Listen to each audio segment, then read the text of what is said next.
Assalamualaikum dan salam sejahtera. Anda sedang menonton Lensa IPT tepat jam 3.05 petang. Bersama saya Syairul Islam Basmullah. Pastinya anda boleh tonton kami daripada jam 3.05 petang sehingga jam 3.30 petang di saluran Digital Multiview 123. Juga tonton kami di laman sesawang RTM Klik. Dan juga tonton kami nak senang nak mudah sahaja tonton kami di Facebook Live Lensa IPT. Pastinya anda boleh tonton dan kongsi bersama rakan-rakan anda di mana jua anda berada. Saudara, telah 5 hari kita berada di bulan Ramadan Al-Mubarak. Jangan lupa untuk optimumkan amalan-amalan anda supaya kita dapat mengoptimumkan pahala-pahala kita di bulan Ramadan, dan pastinya gunakan aplikasi ataupun telefon pintar anda dengan sebaik mungkin. Utilizekan, kita kata, supaya mungkin kita boleh berkongsi apa-apa hadis dan juga apa-apa perkara yang baik di telefon pintar, dan juga kita juga boleh membaca Al-Quran menggunakan telefon pintar di mana sahaja anda berada. Dan kita pastinya hari ini akan berbincang berkenaan dengan satu topik yang panas, dan pasti kita akan bawakan anda seorang tamu yang agak pakar dan arif tentang perkara ini. Jangan ke mana-mana, kita akan kembali selepas ini.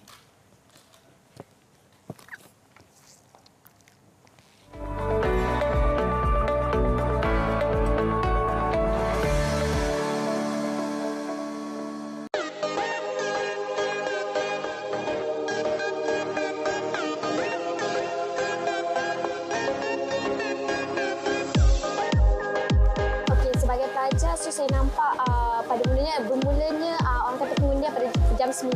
So kita tengok, kita dapat lihat orang kata pelajar-pelajar pun sekarang ni get untuk mengundi. So kita dapat lihat statistik pelajar yang mengundi dekat live Facebook. Diorang bagi tahu immediately berapa college ataupun fakulti-fakulti pelajar-pelajar dia dah mengundi. Dia sebenarnya dia lagi memudahkan, tetapi dari segi kita nak dapatkan suasana orang kata betul-betul pilihan raya tu kita tidak dapat, sebab kita hanya dapat melihat melalui orang kata online sahaja. So rapat umum pun online, voting pun online. So kita orang kata kurang untuk berjumpa dengan calon-calon. Actually, the app is very easy.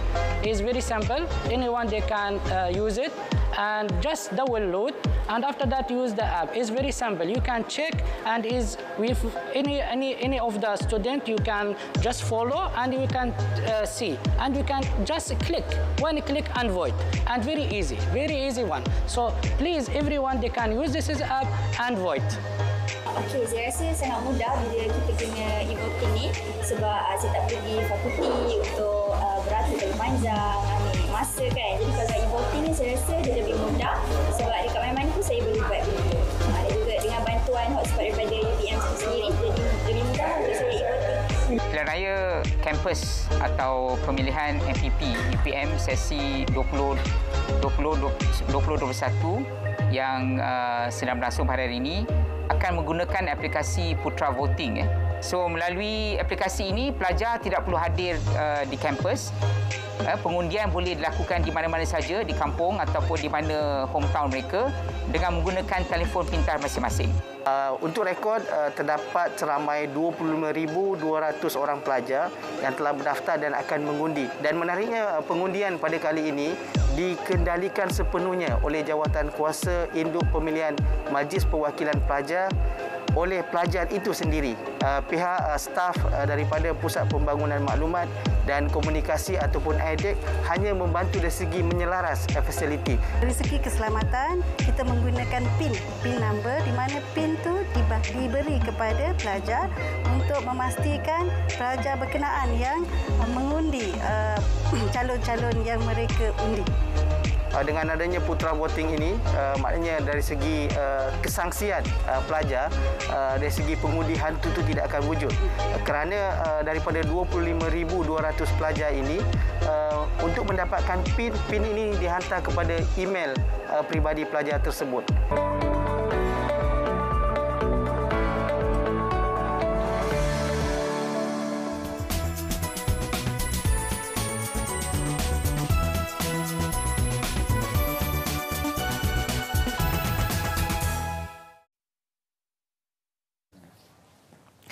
Baik, kalau kita bercakap berkenaan dengan kursus di IPT, pastinya ada yang tertarik, ada juga yang menolak. Pastinya perkara itu tidak boleh nafikan, dan antara perkara yang dibangkitkan kini adalah berkenaan dengan adakah kursus di IPT itu relevan ataupun tidak lagi relevan. Kenapa? Pengangguran semakin tinggi dan juga tidak mampu menampung kita kata graduan-graduan yang lahir dari IPT. Ini adalah keratan akbar yang kita baru munculkan, adalah satu perkara yang kita tidak boleh tolak dan tidak boleh nafikan. Sebab itu kita ingin menjawab kepada persoalan itu. Kita menjemput salah seorang pakar, iaitu Profesor Dato' Dr. Muhammad Syarta Sabran, Ketua Pegawai Eksekutif Agensi Kelayakan Malaysia MQA. Assalamualaikum Datuk. Assalamualaikum, terima kasih Syahrul. Saya kira Datuk, satu topik ini adalah topik yang agak panas dan juga topik ini adalah topik yang kita kata tidak ada hentinya.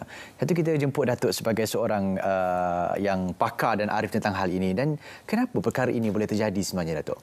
Okay, terima kasih Syahrul. Pertama, saya nak ucapkan jutaan terima kasih kepada RTM kerana beri peluang kepada kami di MQA untuk memberikan penjelasan.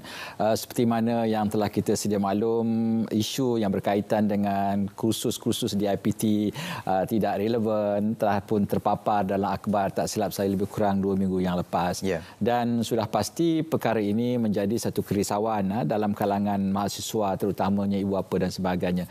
Tapi daripada pihak MQA selaku agensi ataupun badan yang telah dimandatkan oleh pihak Kementerian KPT untuk mengawal selia kualiti ataupun status kursus-kursus ataupun program-program yang ditawarkan oleh pihak universiti, kita memang boleh membuat jaminan bahawa semua kursus-kursus ataupun program-program yang ditawarkan oleh pihak universiti itu adalah berada dalam kualiti yang baik. Dan ini merupakan hasrat yang telah seringkali disebut oleh Wabi Menteri KPT yang mengkehendaki program-program kursus-kursus yang ditawarkan itu supaya relevan daripada semasa ke semasa. Kita juga kena sedar bahawa setiap kursus yang ditawarkan oleh IPT ini sentiasa bersifat dinamik. Dia tidak akan bersifat statik. Sebab nak meletakkan 100% kesalahan ataupun beban kepada kursus ataupun program semata-mata, kita perlu lihat dalam skop yang berbeza. Mungkin dalam program ini kita boleh bincang mengapa dan kenapa program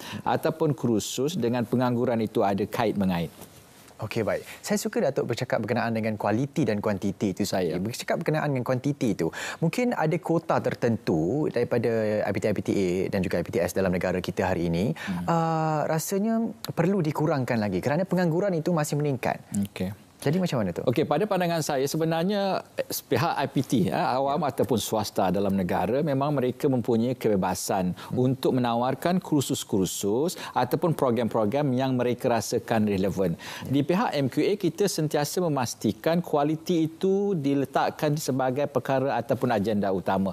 Itu sebab kalau kita lihat setiap program yang ditawarkan ataupun yang dianjurkan oleh pihak IPT, tanpa mengira awam ataupun swasta, mereka akan mengambil beberapa angle sebelum perkara itu ditawarkan. Misalnya, input ataupun pandangan daripada pihak industri akan diambil kira, majikan ataupun alamdan dan sebagainya. Jadi kombinasi ini barulah diadunkan dan di situlah mereka akan buat keputusan. Dan pihak MQA akan memastikan bahawa kualiti itu akan menjadi satu perkara utama kerana kita memang tidak akan bertoleransi dengan MQA dengan tentang kualiti, dan sudah menjadi hasrat Kementerian Wabi Menteri KPT untuk memastikan bahawa program-program yang ditawarkan itu mempunyai keseimbangan dengan bidang-bidang pekerjaan yang akan ditawarkan kemudian hari. Okey, baik. Kalau ikutkan setiap tahun, kuat kata Datuk itu tadi, kita memandang kepada kualiti dan juga kuantiti itu sendiri. Tapi bagaimana pula dengan ada situasi yang mengatakan IPT ini di Malaysia, khususnya IPTA ini dalam katanya mesra lulus. Asal yang masuk je keluar akan dapat sijil daripada IPT itu sendiri. Jadi bagaimana sebenarnya MQA menjalankan tugas bagi membuat kajian jurusan? Adakah jurusan itu, kursus itu relevan ataupun tidak pada masa-masa yang tertentu?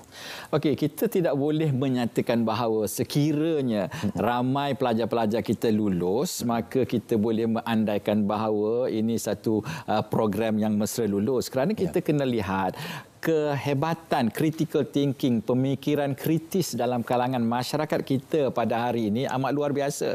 Kalau zaman saya dulu, tahun 1967, saya lahir, masa saya masuk sekolah rendah, masuk sekolah menengah, SRP, hari ini P3 dan sebagainya, ataupun SPM, untuk mencari mereka yang lulus grade 1 ataupun untuk mencari mereka yang dapat banyak A, amat satu perkara yang sangat sukar untuk ditemui ketika itu.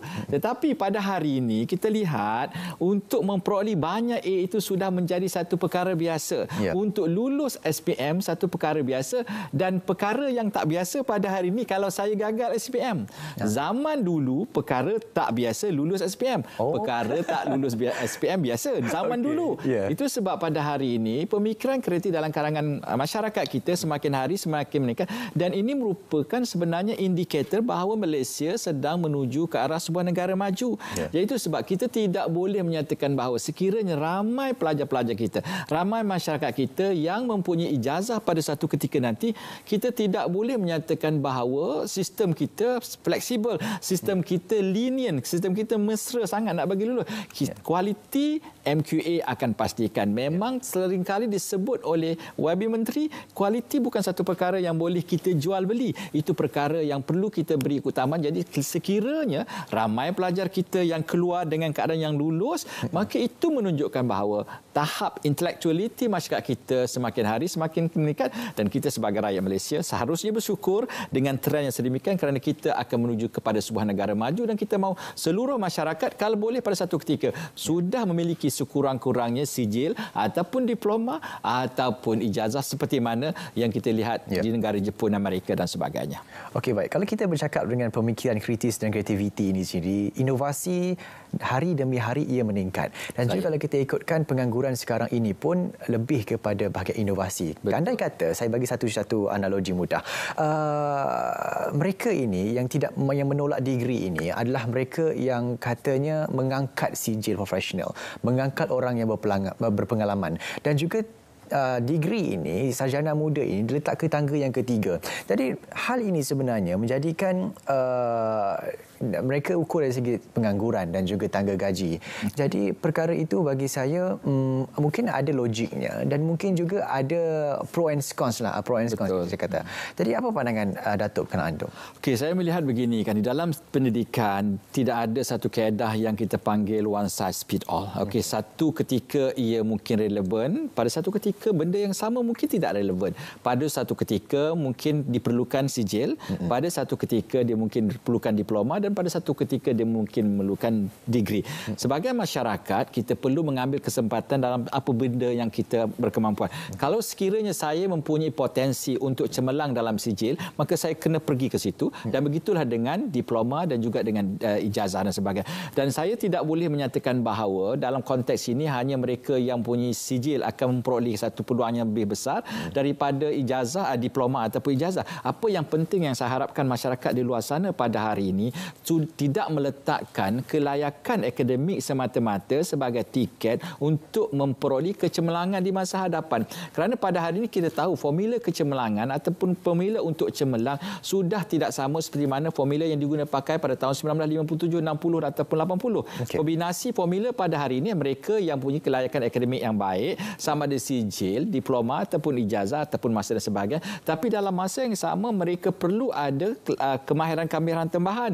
Sama ada kemahiran boleh menguasai 3-4 bahasa, ataupun kemahiran dalam inovasi ataupun kreativiti ataupun critical thinking. Macam saudara Syarul tadi sebelum kita masuk dalam program, saya sempat berbincang, saudara Syarul dari segi kaedah kepakarannya adalah mechanical engineering.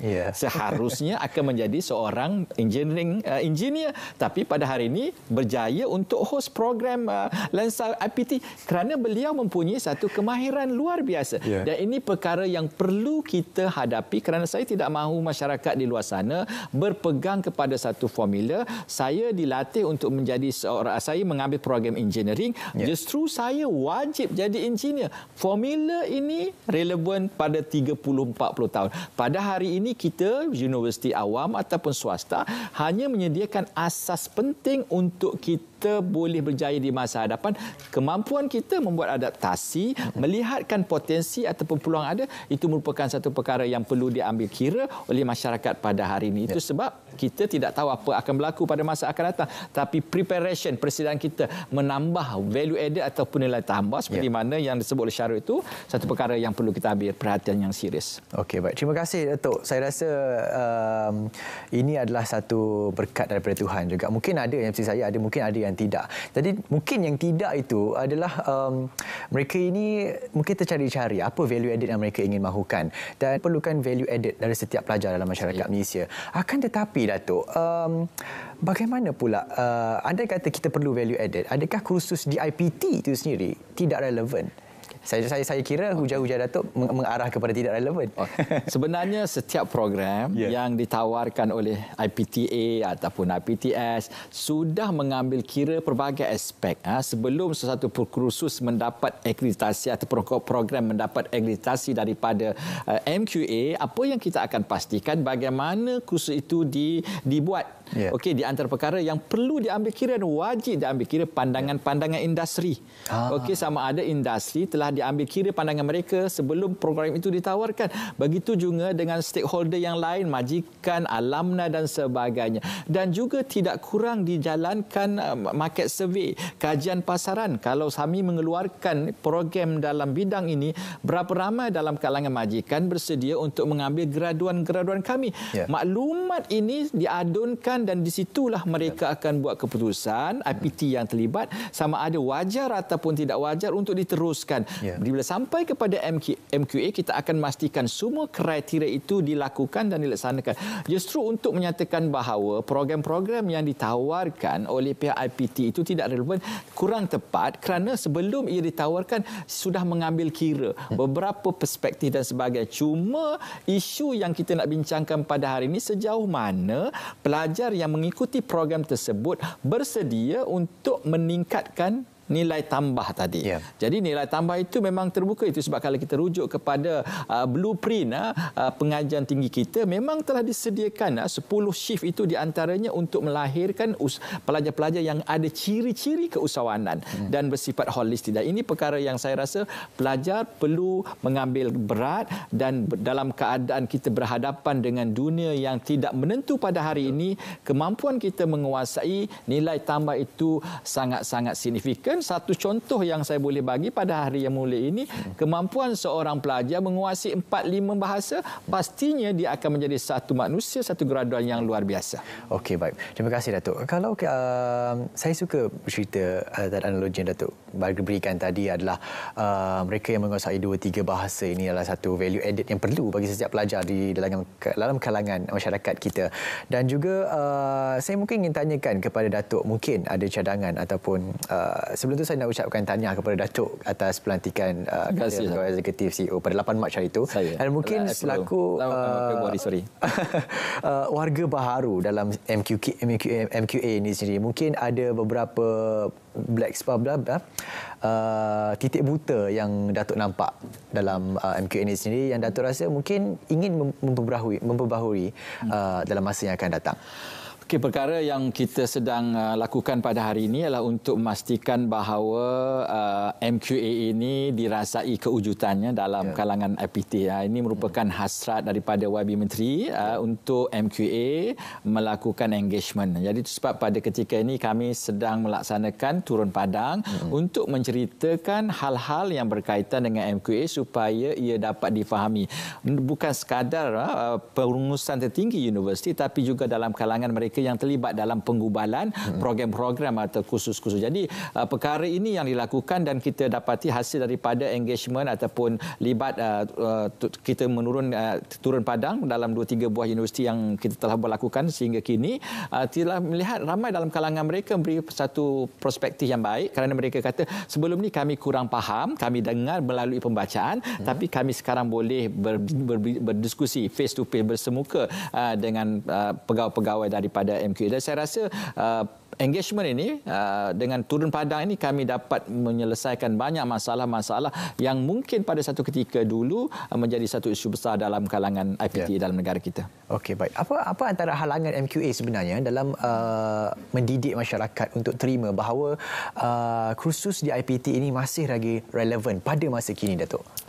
Halangan utama kita perlu mewawarkan, ini merupakan program Lensa pada hari ini merupakan satu kaedah untuk mewawarkan kepada masyarakat di luar sana di antara realiti dan persepsi itu perlu kita selesaikan. Kita tidak mahu mendapat berita daripada parti A, parti B, parti C dan sebagainya. So sekiranya masyarakat di luar sana menghadapi sedikit kekeliruan ataupun kurang sama-sama maklumat-maklumat yang diperoleh, saya mencadangkan dan menggalakkan masyarakat terus kepada portal MQA dan di situ anda mendapat satu penjelasan. Dan kami juga di MQA memang setiap hari Jumaat kita mengeluarkan 3 ataupun 4 minit YouTube berkenaan produk-produk ataupun informasi-informasi mengenai MQA dan di situ anda boleh mendapat maklumat. Okey, baik.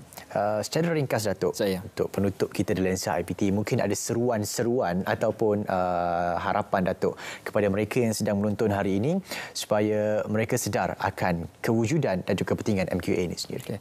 Okey, yang pertama, MQA memang kita akan sentiasa memastikan semua program-program yang ditawarkan oleh IPT kita, awam ataupun swasta, memang berada di kualiti yang tinggi. Kerana apa? Kerana kita nak pastikan bahawa graduan-graduan kita ini bukan sekadar boleh dipasarkan dalam negara tapi juga boleh dipasarkan ke luar negara. Itu sebab salah satu perkara yang dilaksanakan secara agresif oleh MQA pada hari ini adalah untuk mendapat pengiktirafan daripada badan-badan kualiti antarabangsa seperti di Amerika, di Australia, New Zealand dan sebagainya.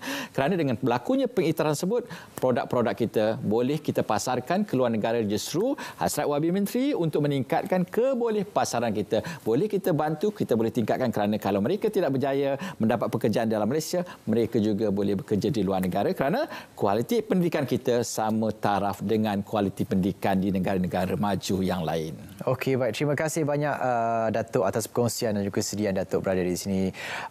Banyak perkara yang kita bincangkan supaya dapat membuka mata rakyat Malaysia. Saya pun tersentak sebenarnya. Kadang-kadang tak boleh nak menjawab persoalan rakan-rakan juga dan juga masyarakat di luar sana tentang adakah kursus IPT ini relevan, dan pastinya hari ini membuka mata saya dan juga membuka mata seluruh rakyat Malaysia yang sedang menonton Lensa IPT sekarang ini. Apapun, kita nak ucapkan sekali lagi kepada Profesor Datuk Dr. Muhammad Shatar Sabran, terima kasih atas kesudian meluangkan masa pada hari ini Lensa IPT.